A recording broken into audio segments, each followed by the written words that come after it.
Bien, bien, lo más bien, muchas gracias. Sí. Vlado Con tanto Mirosevic. ex que nombró me empecé a preocupar. ¿Qué otro ex me falta? Tanto, como decía un político colombiano, para ser hay que ser ex. Sí, claro. Claro. Tal cual. Pues. Vlado Mirosevic, ¿cómo le va? Diputado, jefe de la bancada del Partido Liberal. Gracias por estar con nosotros también. Nada, encantado, gracias a ustedes. Segundo periodo de diputado, ¿verdad? No, este es mi tercero. Tercero, ¿no? me quedé Tercero. corta. Mire usted. Ya, pues no tengo que achuntar. Francisco también, Undurraga, muchas gracias por estar con ¿Cómo nosotros, están? diputado de Muchas Bópoli, gracias. El que también segundo periodo. fue presidente de Bópoli, ¿o no? No creo que Presidente de tenga- Bópoli, ya. secretario de Bópoli, Ya, portero de Bópoli. Pasó por todo. Ex vicepresidente de la Cámara. También. Así es. Sí, ya, muy bien. Todo tiene algo, todo tiene algo. Ayúdenle usted también, Ya. porque uno no se puede saber todo de Ya, Empresario. bueno. Ex empresario. Ex empresario. Muy bien, muchas gracias también por estar con nosotros hoy día. Oye, ha sido un placer tenerlo porque hay muchos temas de los que queremos conversar. De hecho, los invitamos entonces a que revisemos un adelanto de lo que se viene. Mira.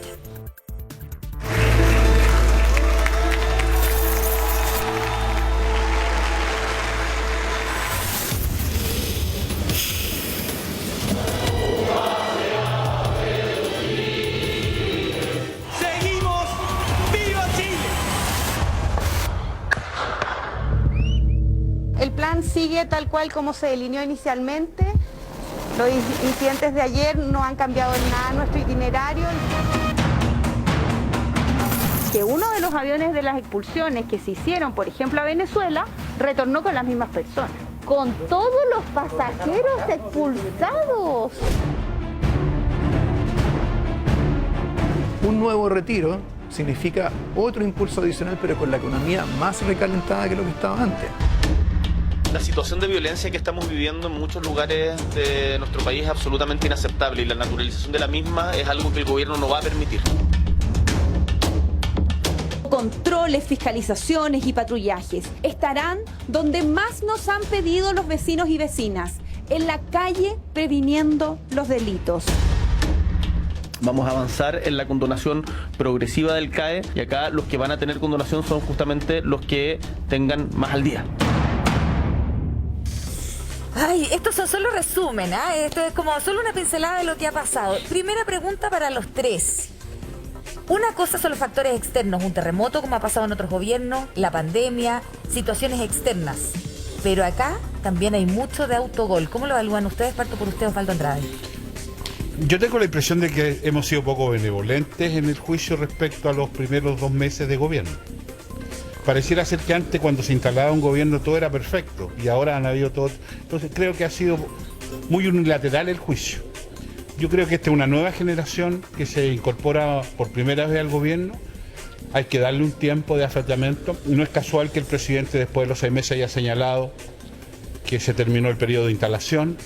Y creo que los eventuales errores que se pueden haber cometido no son muy distintos a lo que se cometieron en el pasado. Yo fui parte de gobiernos, fui parte de adhesiones al gobierno de los partidos y si fuera por iniciar el anecdotario de desaguisado y cosas mal planteadas, me atrevería a decirte que son mucho más las de antaño que las de ahora. Así que creo que se ha sido poco generoso.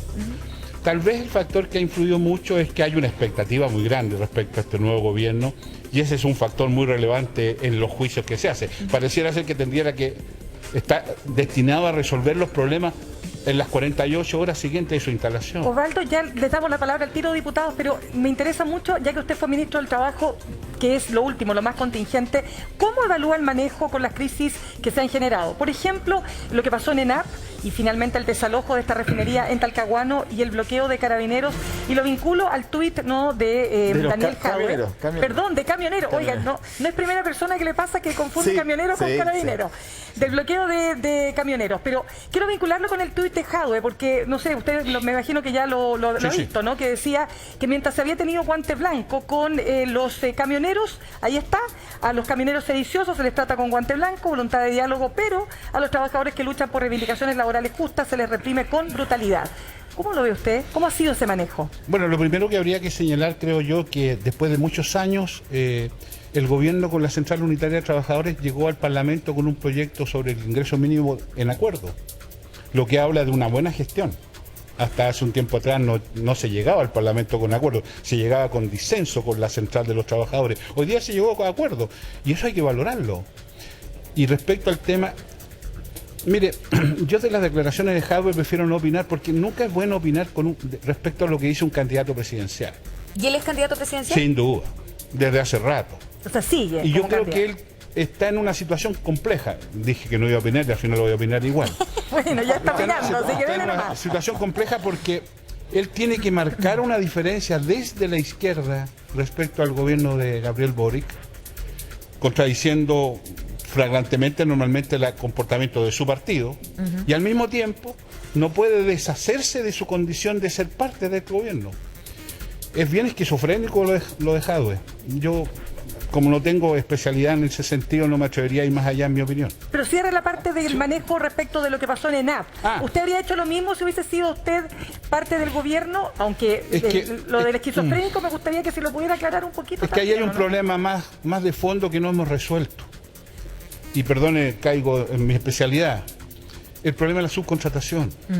No es tolerable que en un país sigamos con lo que técnicamente se llama la subcontratación impropia, en que haya trabajadores que hacen la misma faena del trabajador de planta con un sueldo diferente, con condiciones laborales diferentes. Y eso hay que resolverlo. Ya, pero el desalojo como tal, como concepto para, en definitiva, liberar una zona y una... Perdonen, diputado, yo sé que ustedes también quieren hablar, pero para cerrar este punto, porque aquí estamos hablando de una infraestructura crítica, ¿no? La violencia siempre será perjudicial para el mundo de los trabajadores. ¿La violencia de quiénes? De los que sean. O sea, del Estado también cuando incluso desaloja? De los propios trabajadores. No, pero del Estado desalojando, pero le estoy contestando. Ya. La violencia en general siempre será malo para los trabajadores. Incluso la violencia ejercida a veces por los propios trabajadores. ¿Me explico? En consecuencia, siempre habrá mecanismos para resolver estas cosas sin llegar a ese extremo. O sea, faltó el diálogo ahí, faltó reforzar. Es que yo creo que más que diálogo lo que falta es una voluntad política de resolver un problema más de fondo, que es el problema de la subcontratación. Si esa es una imagen menor del problema general, estamos en un canal donde este tema también se ha vislumbrado. O sea, tenemos que resolver el problema. La subcontratación impropia es intolerable. Que una empresa, perdone que me extienda en esto, contrate la seguridad es una subcontratación razonable. Pero cuando contrata para hacer las mismas pegas que hacen los de planta, solo con el objeto de pagar menos, eso no es razonable.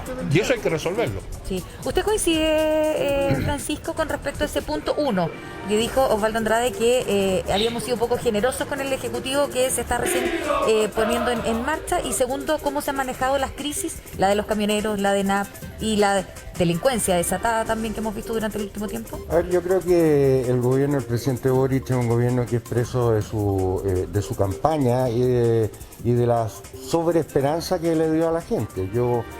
Hay una imagen que no se dio, que es cuando él termina su discurso y él hace... Yo creo que ese peso del gobierno, de la gestión del Ejecutivo, le cae en ese minuto, no le cae antes. Y desde ese punto de vista yo creo que a la oposición también nos ha costado ser oposición. El cambio de era siempre es complejo y uno tiene que ser capaz de mirarlo con esa altura de mira. También hubo turbulencia, dice. Yo estoy seguro que sí, nosotros también nos tenemos que acomodar, tenemos que acostumbrarnos. Esto es como en este canal decían, digan sábado gigante y uno se para, o sea, uno todavía dice los diputados de gobierno y uno dice, ¿qué dijeron mis colegas?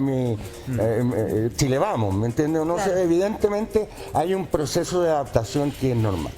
Dicho lo anterior, yo creo que aquí lo más preocupante de la turbulencia que se ha dado es el profundo, quiero creer, desconocimiento de las atribuciones que tiene cada uno de los ministros. ¿Cómo así?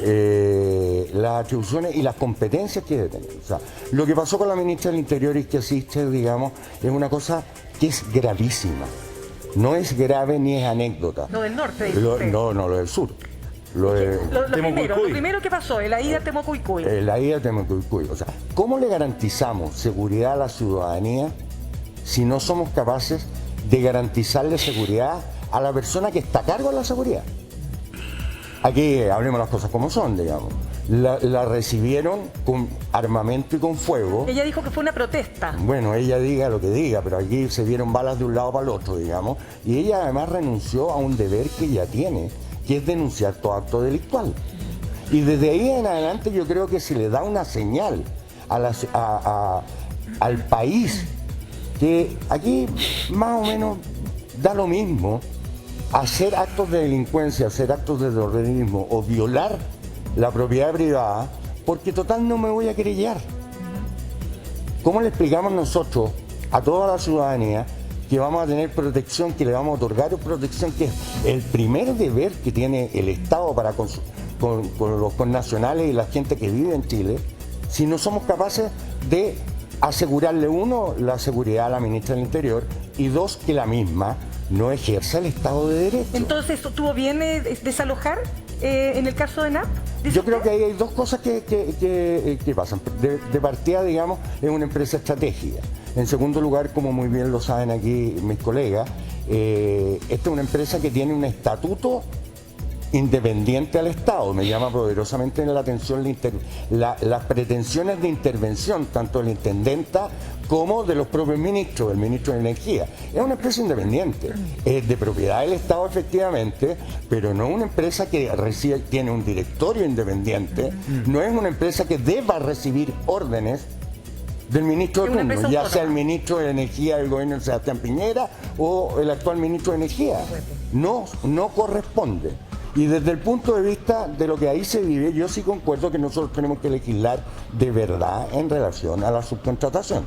Es un tema pendiente, es un tema que la clase política desde hace muchos años se viene haciendo la lesa. Ya, quedémonos hasta ahí porque vamos a profundizar en ese tema, pero Lado, tenemos aquí ya dos visiones. ¿Cuál es la suya? ¿Hemos sido muy duros en estos 2 meses con el gobierno o han cometido errores realmente gravísimos? No, yo creo que se le ha puesto color, para decirlo de esa manera. Es decir, aquí hay una nueva generación, la mayoría del país optó por un presidente joven, que por lo demás llegó a la moneda con un gabinete novedoso, representativo de Chile, de la diversidad, con más mujeres que hombres, con gente joven, en fin. Y cuando llega a la moneda con ese ímpetu, que la gente eligió ese ímpetu, por supuesto todos sabíamos que primero iba a ser difícil gobernar, ganara quien ganara la segunda vuelta. O sea, si hubiese estado José Antonio Kast en la moneda, estaría en circunstancias muy difíciles también y quizás peores, con más conflictividad en las calles. Campaña del terror, ¿eh? No campaña del terror, pero objetivamente sabíamos que ganara quien ganara iba a ser difícil gobernar. Eso es lo primero. Okay. Pero lo segundo es que todo el mundo sabe... Paréntesis, pero eso puede ser más delicado todavía. Si sabíamos que la luna de miel iba a durar menos, comillas, menos errores se deberían haber cometido, o más anticipación a los problemas, o mejor preparación para los primeros 100 días, no sé. Sí, ¿No hay algo de eso? Pero respecto a los errores, yo matizaría en qué sentido. Efectivamente, la ministra del Interior se ha equivocado en declaraciones. Pero son errores, sí, pero son errores declarativos. No son errores materiales de políticas públicas que le cuesta a la gente. Porque en cosas concretas, en estos 2 meses hemos visto un acuerdo que no se veía hace 25 años respecto al salario mínimo. Eso es una cosa, es un hecho material. Las familias que hoy día viven con sueldos mínimos, que son lamentablemente muy bajos en Chile, hoy día van a tener un aumento como no se ha tenido en los últimos 25 años. Porque se llegó a un acuerdo para llegar a 400.000 pesos el salario mínimo. Sí. Entonces, eso trae algo de dignidad a familias. Eso es un hecho material, objetivo. Está bien. La ministra se equivocó en declaraciones, todos lo reconocieron ella misma. Pero no se querelló en el caso de Mocuicuy, eso no es declaración. Yo creo que es un error, yo me hubiese querellado. Pero lo que quiero decir es que... No se querellaron tampoco inicialmente cuando le lanzan la piedra al presidente Gabriel Boric, otra señal. Sí, ¿qué es lo que quiero decir? Una cosa es equivocarse en declaraciones y otra cosa es equivocarse en una política que afecta al bolsillo de la gente o que afecta materialmente a la gente. Está bien. Hay un proceso de instalación. Nadie esperaba, por lo demás, que una nueva generación con un nuevo ímpetu iban a llegar inmediatamente a la moneda a sabérselas todas. No es así. Ya, pero siendo abogada del diablo, uno dice juventud, nuevo ímpetu, gana, liderazgo, diversidad, todo lo que usted ha mencionado. Sí. Pero también hay gente que dice tampoco no tiene nada de experiencia y no sumaron a gente por detrás que tuviera experiencia, por ejemplo como los asesores o gente que estuviera capacitada y que tuviera finalmente el peso para poder llevar a cabo las cosas. No estoy tan de acuerdo. Yo creo que aquí... No, porque cuando se debatió sobre cuáles eran los límites del gobierno, el presidente Boric toma una buena decisión, que es invitar a las dos coaliciones, un gobierno. Amplió la base de apoyo del gobierno. O sea, es decir, transformó la segunda vuelta en el gabinete. Ahí está en la foto Mario Marcel, ministro de Hacienda, clave para el éxito de las reformas que vamos a tener, para que tengan viabilidad económica. Entonces, yo no estoy tan de acuerdo, porque si hay algo que tenemos que reconocer, es que hoy día el gobierno no se planta desde la arrogancia, se planta desde una nueva sensibilidad, más capaz de escuchar, capaz de reconocer errores también, cuestión rara en política. Entonces hay una nueva sensibilidad y hay una buena combinación, y ahí está la foto de Marcel, pero hay varios más, está Antonio Rejola en Relaciones Exteriores, o sea, está Carlos Montes en Vivienda, o sea, hay una diversidad, hay una mezcla entre jóvenes y gente con más experiencia. Ahora, de nuevo... Sí, pero lo que vemos en pantalla es la conducción política, digamos. Sí, es el peso de cómo se conduce el gobierno, ¿no? Sí, pero ¿usted se acuerda del segundo gobierno de Michelle Bachelet? ¿Cuál era el gabinete político de Michelle Bachelet? También era gente joven. Peñailillo, Elizalde... Así le fue a Peñalillo. Sí, pero bueno, pero lo que te quiero decir es que no son experiencias tan... Sí, no, claro, pero eran parte de un gobierno que tenía experiencia. No, pero sinceramente a mí el tema de la edad... Parece que yo lo estoy provocando a mí el tema de la edad, sinceramente, Osvaldo, el tema de la edad... Por eso digo... De hecho, en general también los jefes de bancada en el Congreso, en Senado, diputados son todos jóvenes, hombres, mujeres, pero el tema es si es la experiencia consustancial a la conducción que hemos visto estos 2 meses. Pero mire, perdona... Este es un gobierno que hereda... Por ejemplo, hablábamos de Marcel, y estuvo el tema de los retiros. El gobierno finalmente presentó un proyecto de retiro acotado que a ninguno le fue bien. O sea, logró el éxito de que no hubieran retiros en Chile, pero por otro lado, mellando el capital político, decían algunos del ministro de Hacienda, de Giorgio Jackson, en fin. Este es un gobierno que hereda 3 grandes problemas, los hereda, para ser franco. El problema de seguridad en el norte, el problema de seguridad en el sur y el problema de seguridad en el país entero, y particularmente en las grandes urbes. Si usted a eso agrega que tenemos una dificultad con los campamentos y la vivienda, que es grave, es cuestión de andar por Santiago y ver. Y si usted a eso agrega que tenemos un serio problema con la sequía, que también está transformándose en un lío general, y agregue a usted a eso los temas de la inflación, producto de todas cosas, incrementada por, en mi opinión, una desafortunada actuación del gobierno anterior y del Parlamento para promover los retiros, usted se encuentra que hay un cóctel bien complejo. Y esperar que en 60 días estas cosas se puedan enfrentar exitosamente, creo que es pedirle un exceso. Ahora, sin perjuicio, perdón, disculpe. Sí, que queremos sumar a... Déjeme solamente decirle un punto ahí, cuando usted habla del segundo gobierno de la presidenta Bachelet, es verdad que había ministros jóvenes, pero en un contexto de una coalición que tenía experiencia de gobierno, que eso es muy importante señalar. Esta coalición está aprendiendo a ser gobierno, lo ha dicho la propia ministra del Interior, decía... En realidad nadie que no haya sido gobierno puede saber lo que es ser gobierno, sino hasta el momento en que en definitiva se ejerce el cargo. Queremos sumar a esta conversación a Andrés Longton, diputado de Renovación Nacional. Gracias, diputado, por estar esta mañana con nosotros. Aquí lo vemos, ahí ¿no? Ahí está en la pantalla. Ahí está, diputado. ¿Cómo está, diputado? Buen día. ¿Qué tal? Un hombre joven también. También de la camada joven. ¿Usted coincide con qué área? Porque ya ¿Me escuchan, no es cierto? Sí, excelente, diputado. Pregunta, porque ¿con quién coincide usted o más cercano de quién está? Porque ya esto de partido político como que ya no rige o no corre. A ver, primero saludarlos a todos ahí en el panel. Por razones obvias, concuerdo mayormente con Pancho Undurraga. Tiendo a discrepar principalmente con... Menos mal de ¿Se imagina que era con Vlado Mirosevich? Pero no habría sido tan sorpresivo que no hubieran coincidido. Con Vlado tenemos mucha conciencia. De hecho, ahora en un rato votamos Escazú, donde vamos... Yo también votó a favor de Escazú en la comisión. Ahí punto de hay matices, ya. Rompió con su gobierno anterior.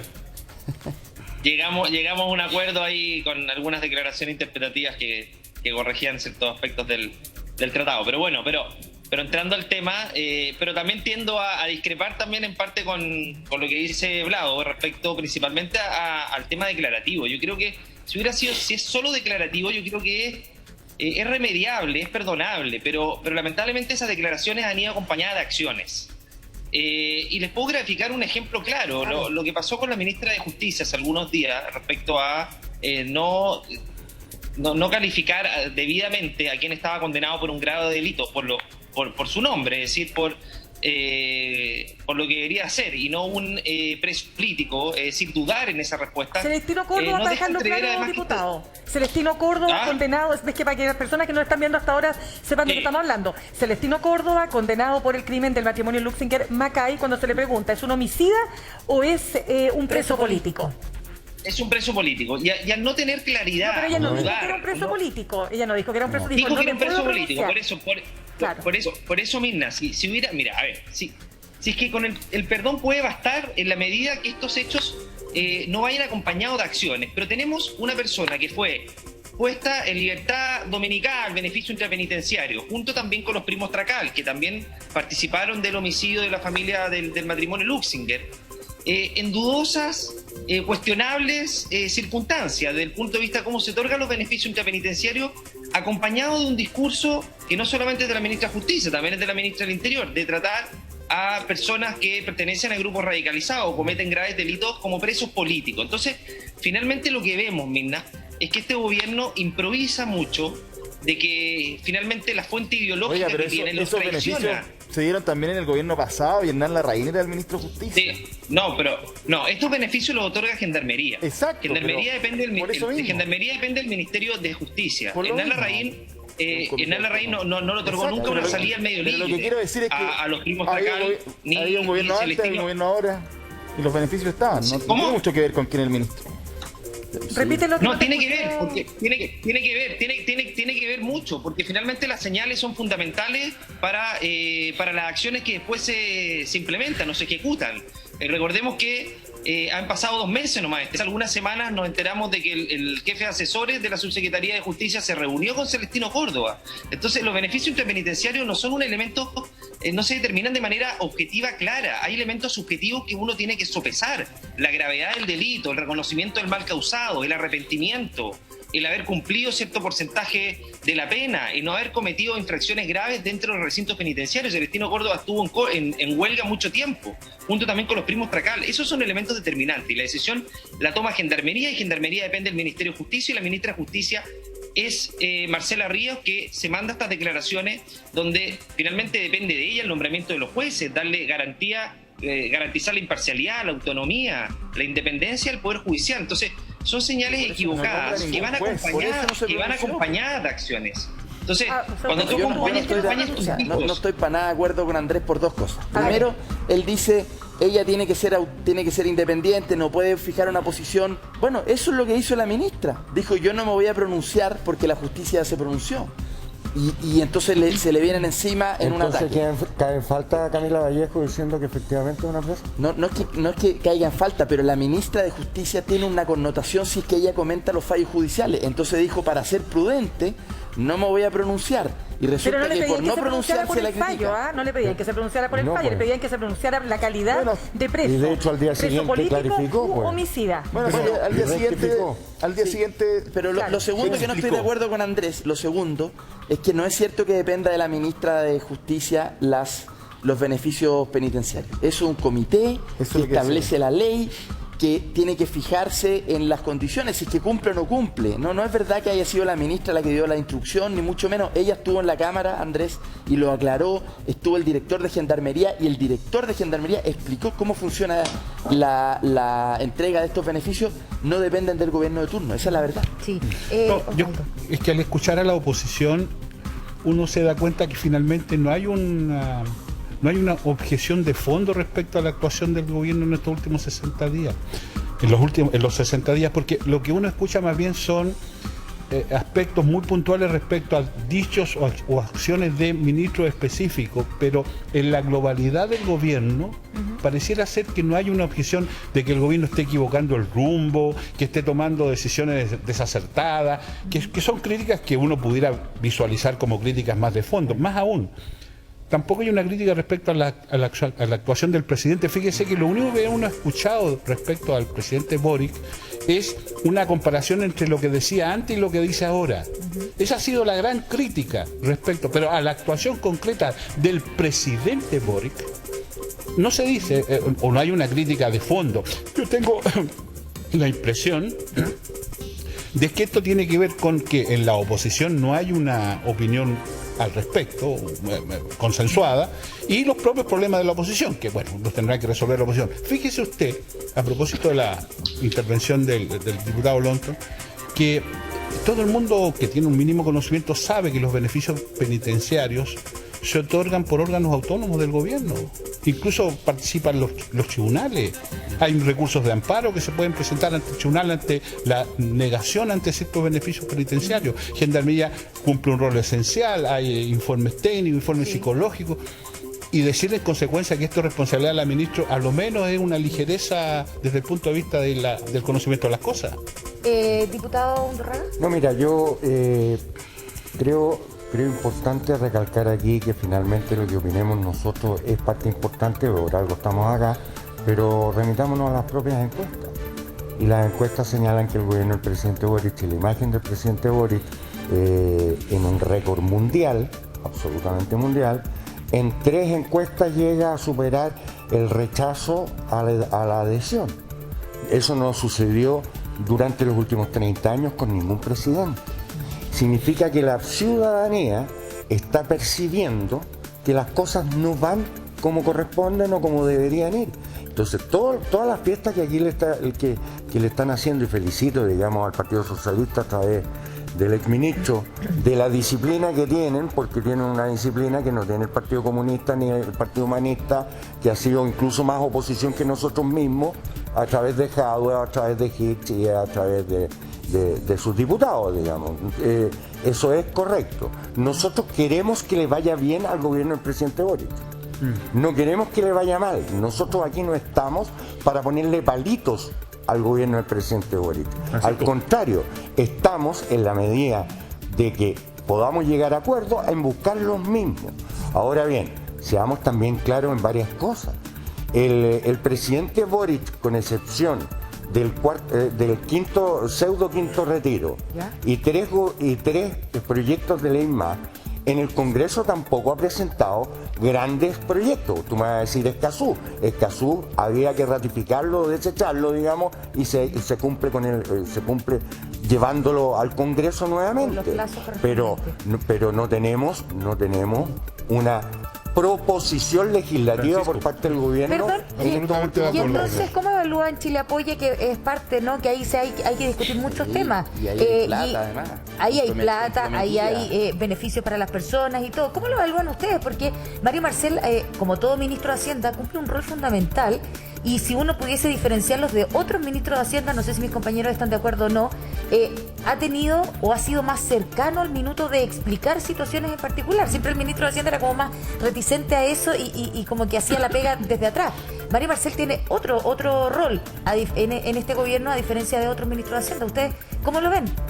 Parto por usted, Osvaldo. Bueno, primero quiero darle las gracias a Francisco Undurraga porque nos ha hecho un halago completamente inmerecido. Decir que los socialistas somos disciplinados, créame que es primera vez en mi vida, tengo más de 50 años. No, en esta materia estoy hablando, en esta materia. Es una afirmación. Cuando se juntan dos socialistas se arman 3 fracciones. Es una afirmación que yo francamente tengo que discrepar de él, pero de todas maneras le agradezco el halago. Y en lo que sí estoy de acuerdo, que efectivamente si hay algo que yo criticaría al gobierno es su relación con el Parlamento. Yo creo que ahí han habido errores. El Parlamento es un tema difícil. Hoy día hay una diversidad, hay un virtual empate en el Senado, en la Cámara de Diputados no se vislumbra el liderazgo de bloque, más bien hay una dispersión. Es una tarea que requiere de mucho talento y en ese sentido yo creo que el gobierno tiene que aprovechar los espacios. Mire, lo que pasó inmediatamente después del llamado quinto retiro, que fue una situación compleja, abrió un espacio para que el gobierno pudiese irrumpir y llenar ese vacío en ese sentido con mucho proyecto, y creo que en ese sentido le ha faltado un poquitito de mayor iniciativa. ¿Y le falta peso a Giorgio Jackson? ¿Perdón? ¿Le falta peso a Giorgio Jackson? No, es que no creo que sea un problema de Jackson. Sí, nosotros en Chile tenemos la tendencia a visualizar los problemas en función de personas. Pareciera ser que todo depende de, como si esto fuese un cenáculo de Superman o de Superwoman. Sí, y no lo creo. Yo creo que es más bien un tema de visión y de tipo de relacionamiento que requiere equipo, más masa crítica. Sí depende. Y déjame decir, sí depende muchas cosas, de lo siguiente. La primera señal de la nueva coalición que armó el presidente Boric, en tanto después del triunfo, fue decirle al mundo, a Chile, fundamentalmente, sabe que vamos a nombrar un ministro de Hacienda, y designó a Mario Marcel, con una trayectoria impecable, presidente del Banco Central, ex subsecretario, director de presupuesto, es decir, con muchas cosas de su espalda. Y sin imaginarse el contexto en el que asume, sin imaginarse la integridad, que se le sumaron 3 cosas a este gobierno. Se le sumó el rezago de la crisis del COVID con Oxicron, una variable. Se le suma la crisis de la inflación, que es a nivel global, y se le suma una crisis, una guerra que no la promovió ningún actor de Chile, esto porque siempre asociamos a los actores, acontecimientos internacionales, a la política chilena. No, la invasión de Rusia a Ucrania es de allá. O sea, aquí no fue ni Pinochet, ni Allende, no pensó en nosotros, ni Piñera, ni la concertación, ni la nueva mayoría, ni el Frente Amplio, no. Dice pero que ahí, no anduvo detrás. pero ahí la señal fue Mario Marcel, que combinaba 2 cosas importantes: conocimiento, muñeca gestión para tener esto. Y mire el momento en que estamos. Entonces, desde el punto de vista de la construcción de esa doble coalición que tiene el gobierno, a Marcel le toca enfrentar hoy una de las 3 variables que nos están golpeando duramente como sociedad. La primera, seguridad. La segunda variable, costo de vida, economía, inflación, todas estas cosas. Y la tercera tiene que ver con el efecto de la pandemia. Entonces, Vlado, desde la política es, ¿qué va a hacer el Parlamento? ¿Cómo está en ese escenario complejo que plantea Osvaldo Andrade, de cómo tamizar la negociación para que las iniciativas favorezcan, para no quedarnos en la discusión, oiga, no, que hace 10 años, 5 años, mire que es Piñera, que no sé qué, que el otro por aquí, por allá? ¿Qué hacer desde un Parlamento constructivo, dada una cosa que antes no habíamos tenido en la política chilena, la fragmentación que se representa en el Parlamento? ¿Cómo se negocia eso? ¿Cómo se habla? ¿Cómo se conversa? ¿Y cómo se tejen acuerdos para que la persona que nos está viendo diga, ¿sabe qué? Sí veo un Parlamento que está preocupado de mi bolsillo, de la inflación, sí le va a ayudar al ministro, no le va a poner trabas. ¿Qué se hace ahí constructivamente? Yo creo que eso es lo que tú has dicho es lo más importante de todo. ¿Cómo este gobierno es capaz de llegar a las cosas que realmente le preocupa a la gente? Hoy día, mayoritariamente, el bolsillo y la seguridad. La gente quiere vivir tranquila y la gente, a su vez, quiere tener capacidad de llegar a fin de mes, que está hoy día muy difícil para las grandes mayorías. Y este gobierno, me parece que es un poco injusto creer que en 60 días va a llegar con todas esas cosas concretas, pero, por ejemplo, uno de los primeros proyectos que el gobierno mandó a la Cámara fue el MEPCO, para poder estabilizar los precios de las bencinas que se habían disparado después de la guerra en Ucrania, la invasión más bien. Y ahora está de nuevo enviando un segundo paquete de medidas para poder subsidiar también la parafina y otras maneras para que la gente se calefaccione, sobre todo en las zonas más frías, centro-sur. Entonces, yo creo que el gobierno está haciendo cosas concretas. El sueldo mínimo, un ejemplo de eso. Hoy esperamos que dentro de poco lleguen anuncios respecto de la canasta básica. Los precios están aumentando y el tema de la inflación hay que hacerse cargo sí o sí, pero de nuevo, en 60 días, cuando tú te estás instalando, es difícil llegar con todas estas medidas. Sobre todo porque, recordemos, la deuda de arrastre es difícil. Ahora, ¿ustedes han visto a Gabriel Boric responsabilizando de todos los problemas al gobierno anterior? No lo han escuchado. Ha estado más bien diciendo, tenemos que enfrentar estos problemas. No ha estado en la pelea chica. No ha estado en la pelea chica de pasar cuentas, ni mucho menos. Está en intentar resolver las cosas, en solucionar. Pero yo digo, un poco de paciencia. Todos sabemos que es difícil gobernar en este momento. Pero este gobierno, que anunció ya 1.800 millones de dólares en Chile Apoya, va a apoyar a las pymes. Ya se comprometieron, van a apoyar a las pymes. Van a apoyar el sueldo mínimo, por lo demás hay que decirlo. La mayoría del aumento es subsidio estatal. ¿Diputado? Las empresas solo van a pagar la inflación, el resto lo pone el Estado. Totalmente, pero todos sabemos, y esto no es solamente un fenómeno de Chile, que la economía puede realmente complicar seriamente a los gobiernos.